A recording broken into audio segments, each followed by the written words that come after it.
Conservative leader Pierre Poilievre says safe supply programs are leading to more opioid deaths and introduced a motion today calling on the government to reverse its drug policies. Our common sense plan is to take the money away from subsidizing heroin-like drugs and instead put all of that money into recovery and treatment, to sue the powerful pharmaceutical companies that helped cause this crisis so that we can take the proceeds of that lawsuit in order to fund even more recovery. According to the Public Health Agency of Canada, 34,455 people have died of opioid toxicity deaths from 2016 until last September, and the problem is getting worse. In all of 2016, 2,830 people died from opioids, and while the latest numbers available from last year show that 5,360 people died from just January to September. Now, we did ask the Conservative Party to provide someone to discuss their motion, but no one was made available. Joining me now is Carolyn Bennett. She is the Minister of Mental Health and Addictions. Minister Bennett, welcome back to the show. Great to be back, David. I'd like to start with some of those numbers. Overdose deaths have risen across the country, but provinces like British Columbia, which offers safe supply, they've seen the sharpest increase, according to the recent stats from Health Canada. So I wonder, is safe supply as effective as you originally had hoped? Well, I think the BC coroner has been very clear that there's no evidence that safe supply has been implicated in any of the overdose deaths. This is from the toxic drug supply, which really entered Canada with a vengeance. After the slight dip that happened in 2019, that since 2020, with compounded by COVID, that this toxic drug supply is killing people. And that's why the community of safe supply has been saying we actually have to keep people alive to help them stabilize in order to replace what they're getting on the street with a pharmaceutical grade product that allows them to develop the trusting relationships, to be able to have a setting where people help them with housing and social services, and that this is the compassionate way out of this. Opioid use disorder is a medical condition. It requires a medical treatment, and this whole debate is just re-stigmatizing people using drugs, and people are furious that we are now polarizing the drug policy into treatment or harm reduction. We had a decade without harm reduction under the Harper government. People know we need both. And even as you know, Ben Perrin, the Stephen Harper's advisor on public safety, has said that there is no excuse to go back to that ideologically driven, misguided policy that actually is deadly. No, and Minister, I can appreciate the argument that giving people safe drugs as opposed to fentanyl-laced drugs is an attempt to give them something safe, because if they're going to use, they're going to use. But studies from Health Canada have shown that even access to safe supply doesn't stop people from still chasing the high they get from the more potent drugs that have things like fentanyl in it. And people are still doing that and still dying. So does this show that do those numbers show that in any way it hasn't been as effective as you'd hoped it would be? Well, I think that the study in the CMAJ last September out of the London clinic showed that there was less hospitalizations, that people have their other conditions identified, that this is a long-term strategy, and that we know that if people are going to the streets for their drugs, that they are dying. We want them to go to the streets less, and we know that if we can provide them with safe supply, that they do go less. But David, what annoys me is that there was the same fight 40 years ago on methadone, and then 20 years ago on Suboxone. People were saying, don't give these people drugs. You're just continuing their addiction, but it is addictive. And I think not as much as the high, it is a matter of preventing people coming down, and it's the prevention of being dope sick, and making sure that you've got a substitute that will allow people. And that's why some of the interesting programs like Dr. Christy Sutherland in the downtown east side are very interesting, working with people who are using drugs saying, what is the recipe so that you don't have to go to the street for your drugs? But And those people are actually paying for their drugs, paying a little bit less than they would on the street. And again, that to Dr. Sutherland's point of view, actually diminishes the risk of diversion as well. But what would you say to some of the concerns we've seen in recent days that the safe supply is being sold by people who get it, and then they're using the money they get from that to go buy the illegal drugs, which are at risk of being toxic, but it's creating a supply that can be trafficked and then used to go get other more dangerous drugs? So I think the article in the London Free Press today, with quoting Dr. Sarita, is saying that a lot of that is anecdotal, that drugs are sold on the street. But David, it is illegal to sell drugs. The diversion is illegal, and that some people are sharing their drugs with their family and friends because they don't want them to die. But I think others may also be selling drugs to make sure they've got some food. So it's I think that when you have people like the people in the safe supply community, in the community health centers across this country, who know these people, who love them, who are giving them hope, and letting them know, we don't want you to die, that this is a really important big step towards stabilization. And the stigmatization that's happening in this debate now, calling people who use drugs zombies, like it just hurts me as a family doctor. I know that somebody fell off a roof and got cut off their meds by whatever prescriber, and then they had to go to the street for their drugs, and now they're dead. This is inhumane. And I just think that people are numbing out their pain, whether it's psychic pain or physical pain, that people need to talk to the people using drugs. The leader of the opposition needs to meet with Petra Schultz and the people from Mom Stop the Harm to hear about what happens and what they're fighting for in terms of a group of people who have lost a loved one. And I'm certainly...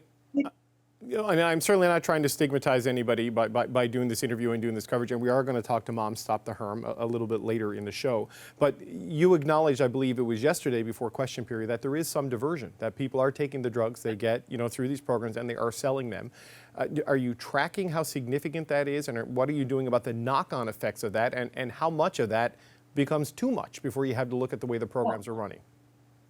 Absolutely, and we need the evidence of that. I think one of the postulations today by Dr. Sarita and others is that if hydromorphone is so cheap, it's very hard to sell it and then buy a more expensive drug. It's again, urine tests are done. Each of these safe supply programs is embedded in research with CIHR, that we are tracking this to make sure that we are offering the best possible programs and that will save lives and will help people live a better life. The simplistic idea of the opposition to think that you can just plunk people into treatment when they're not ready. You have to meet them where they're at. When somebody in your clinic says, "Where's the Suboxone lady? I'd like to try that because my friends are dying," we have to be there for them then. Minister, no, go ahead. Finish your point. I cut you off there. I thought you were done. Finish your point.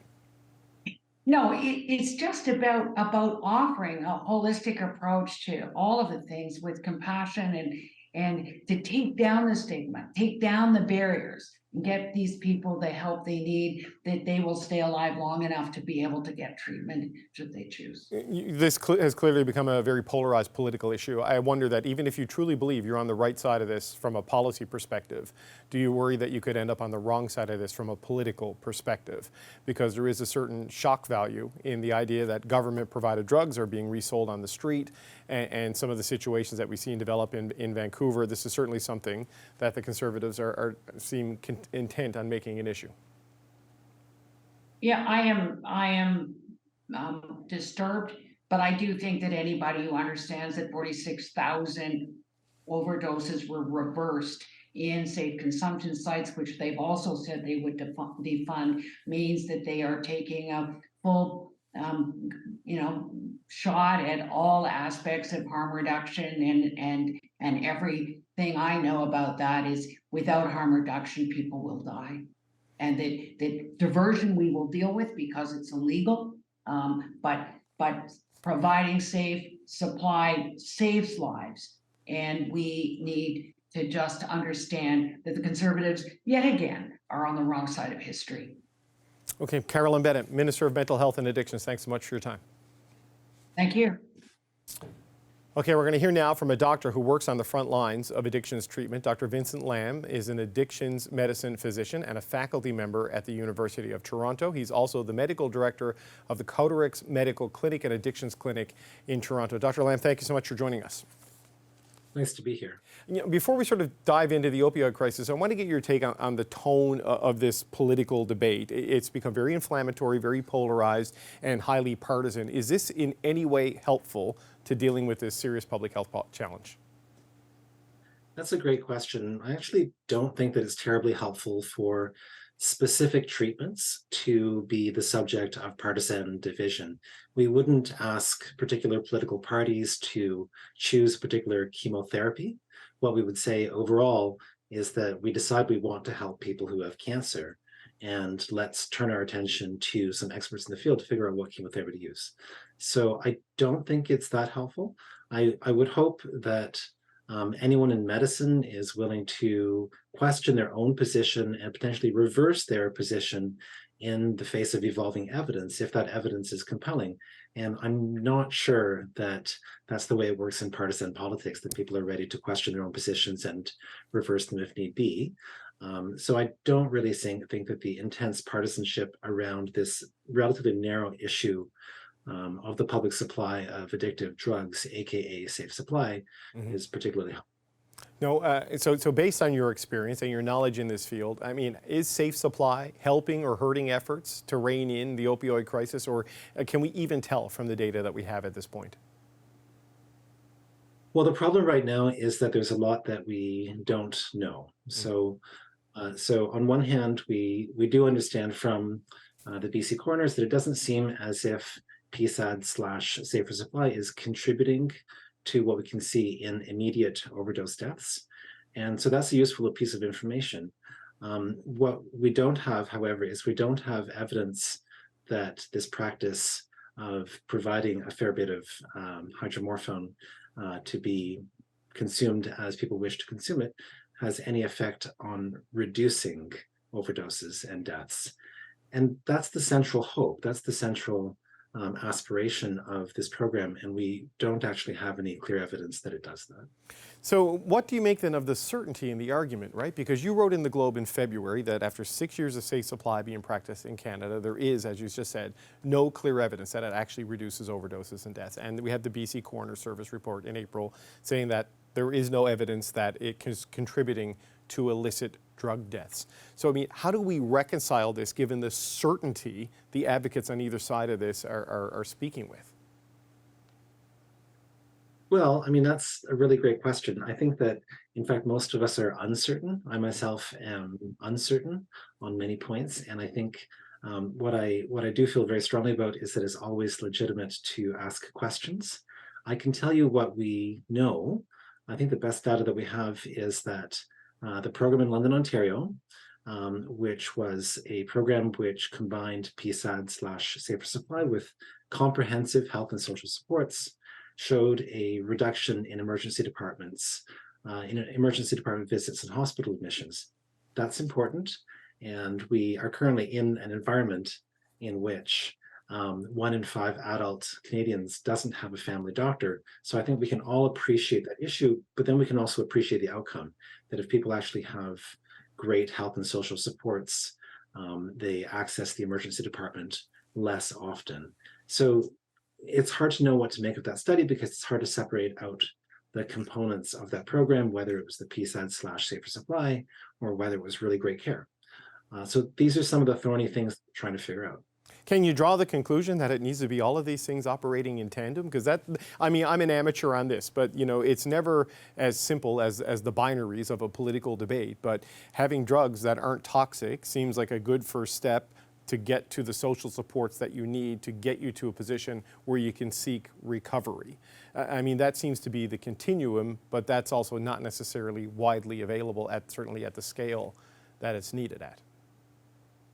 So I think that what we really need is we need a national standard of care that includes medication treatment. And there are excellent medication-based treatments, which are also opioids. So they include methadone and buprenorphine and slow-release oral morphine. And in addition to that, a national standard really needs to include counseling, residential treatment, access to education, income support, and housing. I think all of us who work day after day on the front lines of healthcare, caring for people who are experiencing substance use disorders, know that all of these ingredients are tremendously important if people are going to live the kinds of lives they want to live. There's a perverse irony in this that more opioids are kind of the solution to dealing with opioids, right? At least in the various versions of it in terms of treating people to deal with withdrawal and the symptoms. But in the argument being made right now of ending safe supply, would that be a prudent choice in your view right now, or what would be the best path forward from your perspective, Doctor? Well, you know, I heard some of the somewhat rancorous debate today in the House of Commons. And I would absolutely agree with Minister Bennett that the use of the language zombie is completely inappropriate, and I would call that out for being inappropriate. But what I would say is that I actually heard a lot of agreement from both sides of the aisle. I heard people say they wanted to offer treatment and that they wanted to invest in Canadians. And so I think those are the things that we really need to focus on in order to find a pathway out of the situation that we're in. I think that abruptly ending things without consultation is not the way to make changes. That's part of how we ended up where we are, in some cases by abruptly ending the prescription of oxycodone without a plan to help people get out of that situation. And so people found heroin. Meanwhile, I would say that the current situation that we're in is that PSAD/safer supply is an ongoing experiment. It's an ongoing experiment which really has not delivered the outcomes that were hoped for. And those are important hopes because the hope was that it would reduce overdoses and deaths. It hasn't delivered those outcomes. And so a question we have to ask is, well, if it hasn't delivered the most important possible outcomes, the outcomes of saving the lives of our fellow Canadians, at what point do we say that this experiment is not an experiment that should continue any further? So these are thorny questions, and they're always questions that need to be centered around what Canadians need, asking them, and if we're making changes, doing that in consultation with Canadians. Can we say with great certainty, Doctor, that it hasn't delivered reduced overdose? Because overdoses can be going up because of the toxic drug supply, but then other overdoses could be avoided because of the safe supply. Do you know what I mean? Like, it's that challenge of proving a negative. Is that a way to look at this too, or am I completely off base with that assessment? Yeah, I mean, you're right. These things are always really difficult to look at and to figure out.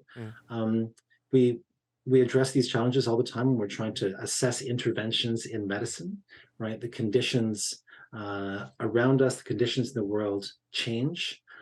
One of the things which is really quite suggestive, and I'm not going to say that it's conclusive, but it's suggestive, is that the rate of overdose deaths has continued to increase quite substantially in British Columbia, and in a neighboring province in Alberta, there has been a significant decrease in the rate of overdose deaths, and that's a province that doesn't have PSAD/safer supply. I'm not saying that's conclusive. Right. No, I get you. That's where you start to ask an important question. Yeah, no, we have a lot of competing data points and not a lot of clarity yet at this point.